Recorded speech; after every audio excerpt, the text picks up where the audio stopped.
సంచలన వ్యాఖ్యలు చేశారు రాష్ట్ర రవాణా శాఖ మంత్రి ముండిపల్లి రాంప్రసాద్ రెడ్డి. తన కంఠంలో ఊపిరున్నంత వరకు రాయచోటే అన్నమయ్య జిల్లా కేంద్రంగా ఉంటుందన్నారు.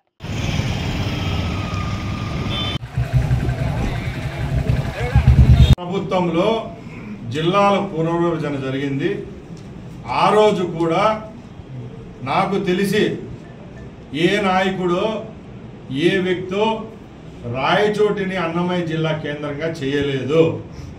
రాయచోటి ఏదైతే ఉందో అది భౌగోళికంగా సెంటర్ పాయింట్లో ఉండడంతో అటుపక్కలున్న తమ్మల్లపల్లి, మదనపల్లి, పీలేరు నియోజకవర్గం, ఇటుపక్కలున్న రాజంపేట, కోడూరుకు మధ్యలో ఉన్న రాయచోటిని అన్నమయ్య కేంద్రంగా పెట్టడం జరిగిందే తప్పక ఆ రోజు ఏ నాయకులు దీనికి ప్రతిపాదించలేదు, ఏ నాయకులు ఈ జిల్లా కేంద్రంగా చేయలేదు.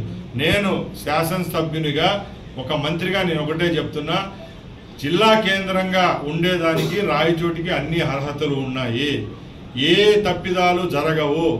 తెలుగుదేశం పార్టీ కార్యకర్తలకు నేను ఒకటే కోరుకుంటున్నా, నిన్న జరిగిన మీటింగ్లో కూడా మీరందరూ చూశారు.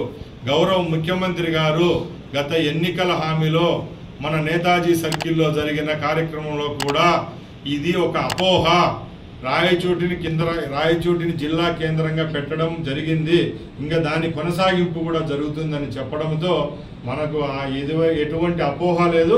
రాయచోటి జిల్లా కేంద్రంగానే ఉంటుంది. ఎవరైతే దీని మీద నెగిటివ్ ప్రాపగాండా చేస్తున్నారో వాళ్ళకందరికీ చెక్ పెట్టే పరిస్థితి మన తెలుగుదేశం కార్యకర్తలు తీసుకోవాలా.